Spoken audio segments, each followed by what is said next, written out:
For years, two women struggled to live their lives with harrowing memories of a night that changed their fate. Their sense of security had been taken away in the split second by a person who entered homes in the cloak of darkness. One was at the marriageable age, was supposed to start the most beautiful phase of her life, while the other was young, ambitious, and promising. Neither could have known that a predator had been watching, waiting for the perfect moment to strike. Their cases would grow cold, their voices drowned out by the passage of time. But years later, an unlikely mistake, a lick of an envelope, would unravel everything. Kira Ash was 20 years old, just stepping into adulthood with dreams of building a bright future. She had a natural talent for music that had been a part of her since childhood. College had become her focus, a stepping stone to the life she envisioned. She was close to her family, deeply spiritual, and held on to her faith as a source of strength. Life was opening up for her, full of endless possibilities. Lisa Meredith Burns was only days away from marrying her love, Michael. He had been her rock, the person with whom she wanted to spend forever. The wedding was arranged, the dress ready, and they would soon move on with life as man and wife. Lisa always had plans for her life filled with love, laughter, and eventually with children. But just before she could walk down the aisle, Kira Ash's world came crashing down in ways she never could have imagined. Late one night, Kira Ash slept peacefully in her bedroom, with no idea that danger lurked in the shadows. The sound of heavy breathing woke her. There stood a dark figure standing over her. Just as she was about to scream, a hand clamped rough over her mouth. The intruder had flipped her onto her stomach almost immediately, securing a bandana over her face. His voice was firm, yet calm as he instructed her to listen, warned her not to look at him, not to speak unless asked. He would not harm her if she kept to his directions. But Kira knew otherwise. She knew she was at his mercy no matter what she did.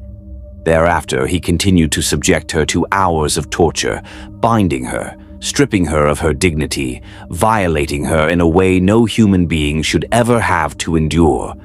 Afterward, he gave her chilling instructions to lie face first and count to 15. She was frozen in fear, doing only as she had been told. When she felt sure he was gone, she reached for the phone and called for help. The police came. A rape kit was administered, but there was no DNA, no semen, no tangible evidence to identify her attacker. Whoever he was, he had been careful. The investigation stalled, and before long, Kira's case was shelved. 4 days before her wedding, Lisa Meredith Burns lay in bed alone. She and Michael had argued that night. She'd wanted to be alone to clear her head. In the dead quiet of her apartment, she drifted off into sleep. Then suddenly, a weight pressed down on her. A voice whispered in her ear, low and menacing. The intruder chided her. When someone is robbing a house, at least the person in the house is supposed to act like they're sleeping. Almost in an instant, she felt a pillowcase being pulled over her head, and she was in darkness. She was disoriented, stuck in some kind of nightmare from which she couldn't wake up. He ordered her to stay there, then made her do his bidding, anything he had said, acted, or asked for. The weight of him, the feeling of his hands, every single second of this was etched into her memory.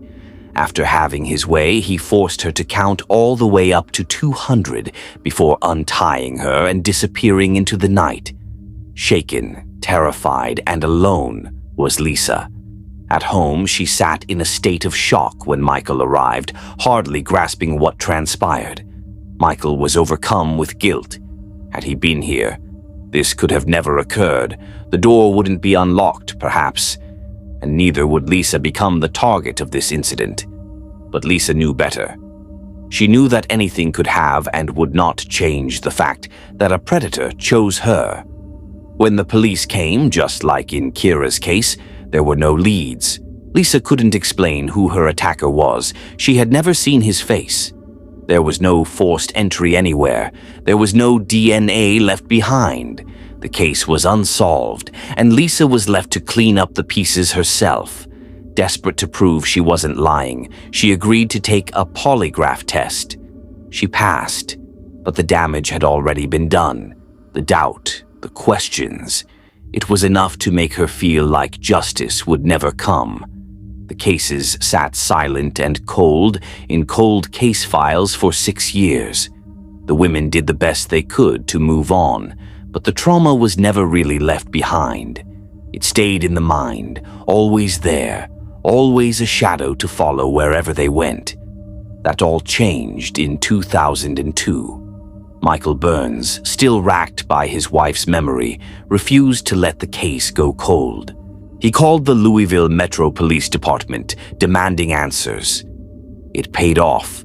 Lieutenant Joe Richardson pulled the file, flipping through pages of old reports and forgotten leads. And then he found it, 3 sheets of paper buried in the back of the file. It was an interview from 1996 with a career criminal named John Boston. Boston had been questioned years earlier about several burglaries, but the important thing had been mentioned almost in passing. He said a man he knew had broken into an apartment, and when he came back outside, something had happened inside. The police looked into it at the time, but the story didn't quite add up. The man Boston accused of committing the attack had been in jail at the time. That meant Boston had lied. And if he had lied, then there was only one explanation. He was the real attacker. The investigation was reopened with a new sense of urgency. The police needed DNA to pin the Night Stalker rapist crimes on Boston. But Boston had been careful. He had never left semen behind. Along came the break. Boston, in his arrogance, tauntingly sent a letter to the police, a letter he had sealed with his saliva. The envelope was sent into the crime lab, and DNA was extracted. It was a perfect match. On May 10th, 2002, John Boston was arrested. The DNA matched, but he denied everything. He would not confess. Fortunately, the evidence spoke volumes. Kira Ash, Lisa Meredith Burns, and another victim came forward to testify at trial, each one pointing at him, each reliving their nightmares for the sake of justice. Lisa, who had spent years trying to reclaim her life, broke down. She spoke of how her wedding day had been overshadowed by pain, how, for years, her most vivid memory had not been walking down the aisle, but lying in bed, blindfolded, helpless, and afraid. The verdict was it had come from the jury without any confusion, evidently stating that John Boston had been convicted on all accounts and was imprisoned for a 420-year jail term to avoid hurting any woman further. The conviction finally brought closure to Lisa and Michael. A marriage, tested once by trauma, had survived. For Kira, it was validation proof that the man who had stolen so much from her would never again walk free. And for John Boston, it was the end. For years he had been cautious. He had left no signs, no footprints. But in the final analysis, he had made just one fatal mistake. A little lick of an envelope sealed his fate. Even the most cautious predators leave some trail, and justice, however long it may take, is sure to track it down. Behind bars, John Boston remained as defiant as ever. Even after his conviction, he refused to admit to the crimes that had sealed his fate. He kept proclaiming his innocence, referred to the women's testimony as lies, and denied that anything to do with DNA had any real merit. But the walls were closing in around him. No longer in control, confined, Boston was far from those dark nights prowling through the neighborhood, choosing victims with an air of precision. The power to be in control of the women he terrorized was no longer his. Now he was just another inmate, bereft of his powers of manipulation, terrorization, and disappearing into the night. Justice had finally come for Lisa Meredith Burns, but the scars from that night still remained. She had lived through it, but to live through something did not mean one had forgotten. For years, her most vivid memories had been of fear, but now she clung to something else. relief. She and Michael had remained together, refusing to let what happened between them define their marriage. The pain was still there, but so was the strength they had built in its place. Kira Ash also had found a way forward. She had lived in fear at one point of her life. The memory of the night would catch up with her, and her life would get stuck in traumatic limbo. But time, religion, and resolve had led her toward healing. She had her sense of safety taken from her, but her future was the one thing John Boston was never going to steal from her. Although he was sentenced to 420 years, Boston still had an avenue for appeal. And 8 years from his conviction in 2010, he did just that. His lawyers argued evidence from 1996, when he sought to deflect suspicion onto an accomplice, should have been deemed inadmissible during the trial. They said the jury had crucified him based on the evidence of those statements, and without it, there was simply not enough evidence against him. The Kentucky Supreme Court reviewed the case, dissecting every detail. They acknowledged the DNA evidence, the victims' testimonies, and the strikingly similar nature of each attack. But in a controversial decision, they ruled that the statements Boston had made years earlier should never have been used against him in Kira Ash's case. On a legal technicality, one of his 3 convictions was overturned. To Kira, the ruling felt like a gut punch. She thought it was finally over, that Boston wouldn't get another chance to pop up and contest the result. Now she was coming to terms with partial negation of it.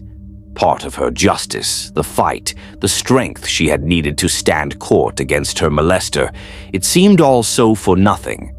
But Boston was not a free man. While one conviction was overturned, 2 still stood.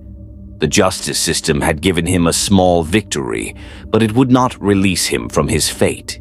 The overturned verdict shaved time off his sentence, but 420 years was still far more than he could ever hope to outlive. Behind bars, Boston continued to deny any wrongdoing. He did not say a word of apology and never showed a hint of penitence. In his own eyes, it had just been a bad twist in a game in which he'd always played along with and seemed to win all the time. But it spoke volumes to the opposite of his opinion, and nothing said could undo that fact because finally, he was just where he was meant to be. For the families of the victims, the case truly did not provide any closure. It only gave them the confidence that John Boston would never walk free again. Lisa and Michael Burns continued their lifestyles, not allowing their past to affect their future. Kira Ash moved on, finding strength in her faith, and in knowing that, though the court's ruling had it one way, the truth would always stay the same. Boston was sent to the Kentucky State Reformatory, a maximum security prison to which he will likely spend his days. A far cry from being a faceless predator out there in the dark, locked within the wall of a cell. He'd grown older just like any inmate would. Fading from all headlines, Boston's story finally was relegated to another cautionary tale. Of course, there was one thing that would never fade for the women he had harmed: the memory of what he had done. They had confronted him in court, their fingers pointed at him, their truth spoken. They had fought for justice, and though the sentence had given him one small reprieve, they knew the truth would never change. It must have seemed easy to John Boston, who fancied himself immune from the investigations of the law, who literally thought he would be able to outsmart, erase his trail, and intimidate his victims. But then it happened. John Boston made an error. That was all that was needed, the simple, conceded mistake of licking an envelope. And now that seals it. Such is the shocking case of John Boston, for justice, albeit belatedly, always succeeds in finding the way. But how many more John Bostons are out there? How many cold cases sit in evidence rooms waiting for the right piece of technology, the right detective, the right moment to bring closure to those who've suffered? Justice does not stop at the doorsteps of law enforcement. It is a societal issue. When cold cases remain cold, they never leave the heart and mind of a victim or their family. They remain lurking until the day the truth sees the light. This case is a call to action. If you have information about an unsolved crime, if you remember something, even the tiniest detail, it could be the missing piece that brings a criminal to justice. If you or someone you know has been a victim of sexual violence, speak out. Help is available. Survivors deserve to be heard, believed, and supported. It may have taken 10 years, but they finally caught John Boston. Yet it is never over because, around the world, they are waiting for the next case to be solved, for the next name to be crossed off the list of unknowns. With the tenacity of the victims, persistence of law enforcement, and continued progress in forensic science, justice will always be served. Because even the most cautious predator will always leave a trail, and justice will always find its way. Justice is relentless. It may take years, sometimes decades, but it never truly fades. The case of John Boston proves that no matter how careful a predator is, no matter how well they think they have covered their tracks, one mistake can undo everything. A single moment of arrogance, a lick of an envelope, was all it took to bring down a man who had lived in the shadows for far too long. But it's not just about a thief being caught. It is of survival, of resilience, of the spirit that cannot or will not be defined by a single moment, let alone the worst. Lisa Meredith Burns and Kira Ash were not victims. They were warriors in this fight for justice. Their voices, their testimonies, the strength to speak out against their fear, they all made a difference in the fact that John Boston will not harm another soul.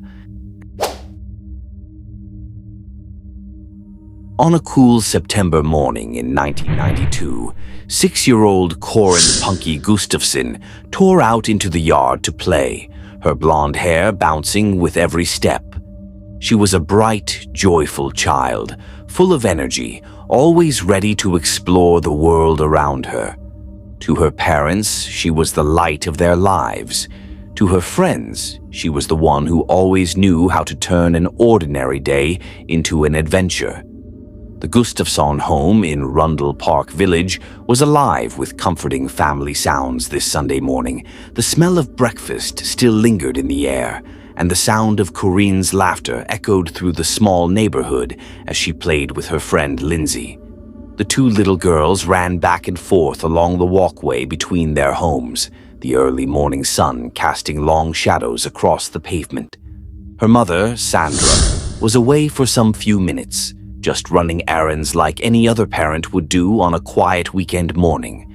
But she came back when the laughter had stopped and Corinne was gone. Panic quickly set in. Neighbors joined the search, calling her name, checking behind buildings, under stairwells, in nearby yards. But there was no sign of her. Then Lindsay, just 5 years old, spoke up. A man had taken her. Constable Dave Bittman of the Edmonton Police Service was among the first to attend the Gustafson home. At first, he could harbor hope. Perhaps Corin had wandered off.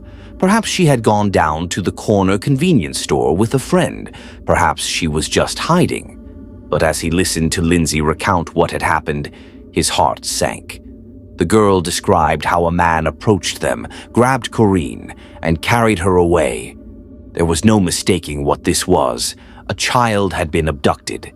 Bittman and his team moved fast, tracing the path the man had taken, behind the row of townhouses, about 50 feet down the walkway.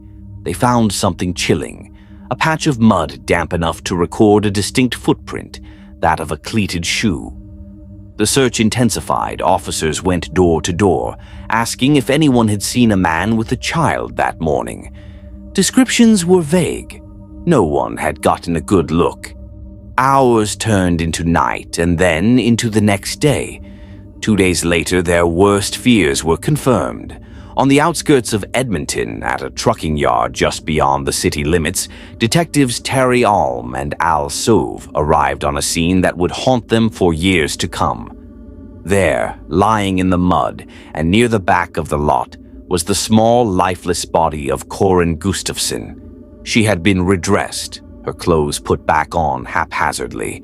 What it basically told the investigators, straight off, was that she was taken elsewhere, assaulted, and then dumped here like a worthless piece of garbage.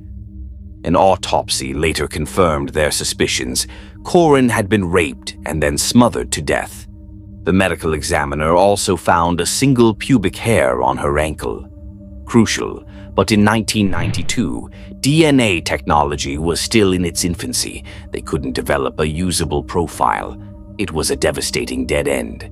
For years, detectives pursued every lead and questioned thousands of possible suspects, but it always came down to the same dead end.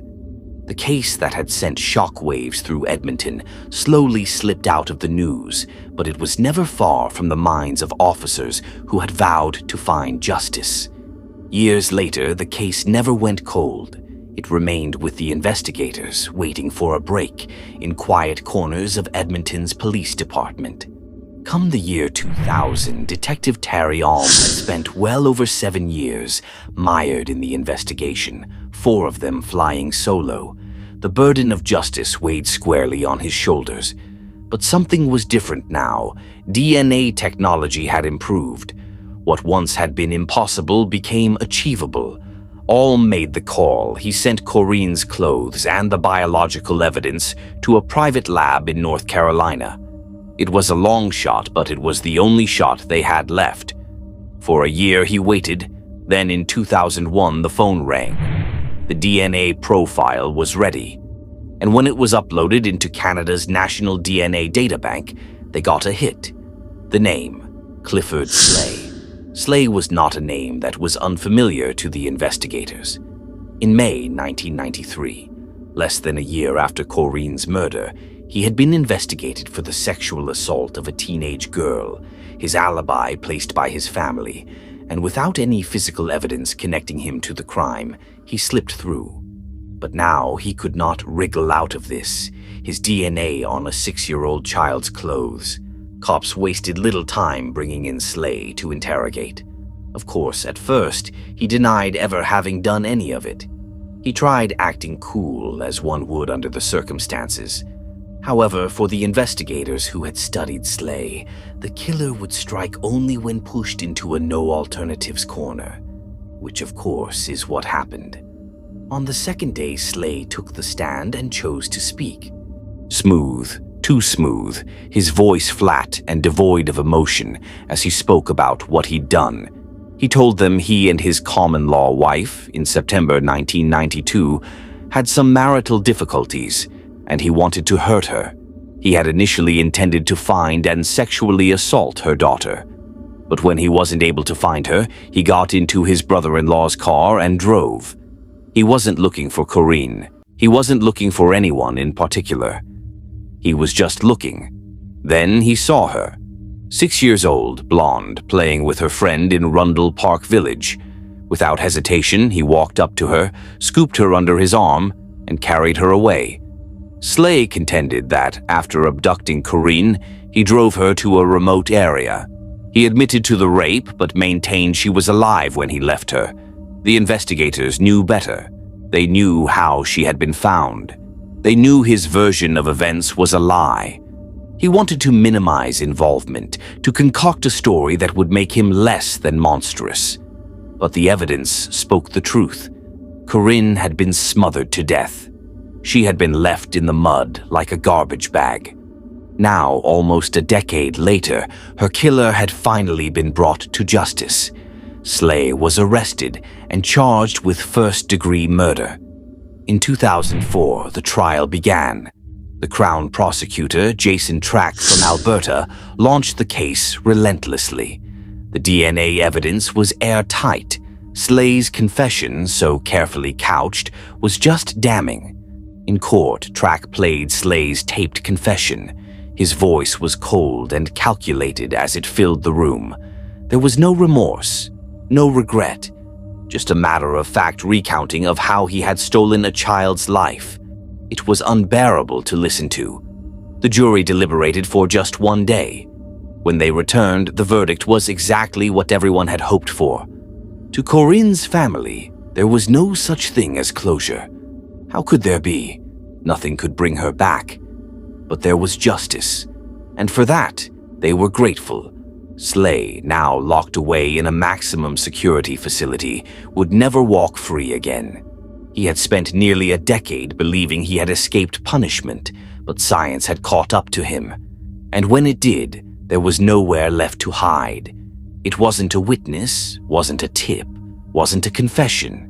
It was a single piece of forensic evidence, a pubic hair, no larger than a fingernail preserved for almost a decade, waiting for that day when it could finally speak the truth. Justice had been served, but the scars from Clifford Slay's crimes would never fully heal. For over a decade, the Gustafsson family had been in that grip of grief, seeking answers, hanging on to the hope that one day they would find out who took their little girl from them. Now they had those answers, but they had also been forced to hear the horrific details of Corinne's final moments, to sit in a courtroom and listen as her murderer attempted to shift blame, to downplay the monstrous acts he had committed. For them, life would never return to the way it was. There was an empty chair at the dinner table, an empty bed in the corner of a quiet bedroom, an emptiness that no conviction, no matter how just, could ever fill. The sentencing of Slay was rather straightforward. Under Canadian law, a conviction for first-degree murder brings an automatic life sentence and no chance for parole for 25 years. The words rang through the courtroom from the judge as the verdict was final, but Slay didn't erupt in a dramatic outburst, nor did the emotion visibly well up in him. He quietly accepted his sentence. The investigators had studied him long enough to know why. He wasn't remorseful, he wasn't regretful, he was a predator who had been caught, and now he was calculating what the rest of his life would be like behind bars. Slay was sent to Edmonton Institution, a maximum security prison, infamous for housing a number of Canada's most dangerous criminals. Behind those walls, there would be no escape, no more opportunities to prey on the innocent. But even in prison, there were rules. Even among the worst criminals, there was a pecking order, and nothing was despised more than those who harmed children. The verdict, however, brought mixed emotions for the parents of Corinne, Sandra, and Ray Gustafsson. Part of them felt relief. This man who has destroyed their family was locked away and could never hurt another child again. On the other hand, though, lay the agonizing knowledge that nothing would ever bring Corinne back. Sandra spoke with reporters outside the courtroom, where her voice didn't waver, but her pain was palpable. "We've waited so long for this. We've dreamed about this day, but it doesn't feel the way we thought it would. There's no joy in this, just a little bit of peace." Ray Gustafsson, Corinne's father, had kept mostly silent during much of the trial. He said he could not bear hearing details of what happened to his daughter. "The day of verdicts," he spoke. "He stole our baby. He took everything from us. And now we have to live with that for the rest of our lives. A sentence couldn't wipe that pain away." As time went by, Clifford Slay was relegated to the annals of history, shut behind the cold walls of the Edmonton Institution. There were no appeals, no attempts to fight his conviction. He had confessed. The DNA had sealed his fate. There was no way out. But for the detectives who had worked the case, for the officers who had spent years chasing leads, there was something deeply satisfying in knowing they had never given up. Constable Dave Bittman was one of the first officers to arrive at the Gustafsson home that morning in 1992 and reflected on the case years later in an interview. "I remember, at the time, thinking that maybe she just had gone to the store and was hiding. I remember hoping that's all it was. But deep down, I knew it was something worse. And we were right. We just had to wait 10 years to prove it." Detective Terry Alm, the man who had carried the case almost entirely on his own for 4 years, also spoke about what it meant to finally close the file. You don't work a case like this for a decade and just walk away from it. Corinne was always there. She was in our thoughts every day. Every lead we followed, every dead end we hit, We never stopped thinking about her. And when that DNA match came in, when we saw the name, it was like the world finally made sense again. The officers had given all they could to solve the case. And at the end, science was able to do what witness testimony and investigative work couldn't. A single piece of evidence, preserved for 10 years, waiting for technology to catch up. And when it did, justice was finally served. The case of Corin Punky Gustafson remains one of Edmonton's most haunting crimes. It was a case that shattered a family, that terrified an entire city, that reminded parents everywhere of just how fragile safety truly is. But it was also a case that proved the power of persistence, the dedication of law enforcement, the relentless pursuit of truth. Most importantly, it showed that this was a case which proved that no matter how many years may have passed, or how far the killer thinks he may have run, justice will catch up with them in the end.